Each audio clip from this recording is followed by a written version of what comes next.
உதகை மாவட்ட ஆட்சியர் அலுவலகத்தில் நடைபெற்ற மக்கள் குறைதீர்க்கும் நாள் கூட்டத்தில் பெண்மணி ஒருவர் தீக்குளிக்க முயன்ற சம்பவம் பெரும் பரபரப்பை ஏற்படுத்தியுள்ளது. நீலகிரி மாவட்டம் கோத்தகிரி அருகே தொட்டணி பகுதியைச் சேர்ந்தவர் பாரதமணி. இவருக்கு சொந்தமான இடத்தை அப்பகுதியைச் சேர்ந்த தியாகராஜன், கன்னிக்குமார் ஆகிய சிலர் ஆக்கிரமிப்பு செய்தும் கொலை மிரட்டல் விடுவதாகவும் இது தொடர்பாக கடந்த 7 மாதங்களுக்கு முன் கோத்தகிரி காவல் நிலையத்தில் புகார் அளித்துள்ளார். ஆனால் காவல்துறையினர் எந்த ஒரு நடவடிக்கையும் எடுக்காததால் பாதிப்படைந்த பெண்மணியை உதகை மாவட்ட ஆட்சியர் அலுவலகத்தில் இன்று நடைபெற்ற மக்கள் குறைதீர்க்கும் நாள் கூட்டத்தில் உடலில் மண்ணெண்ணெயை ஊற்றி தீக்குளிக்க முயன்றார்.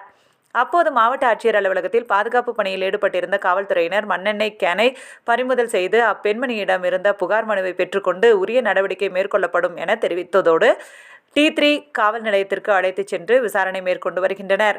இதனால் உதகை மாவட்ட ஆட்சியர் அலுவலகத்தில் சிறிது நேரம் பரபரப்பு ஏற்பட்டது.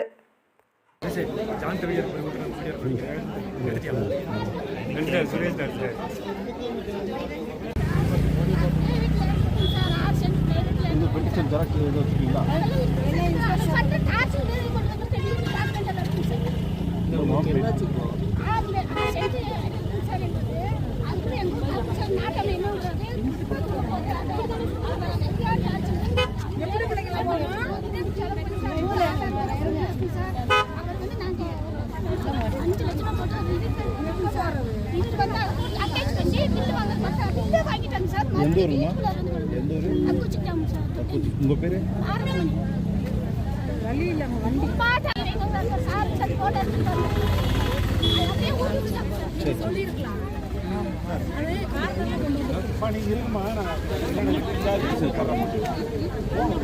போட்டோ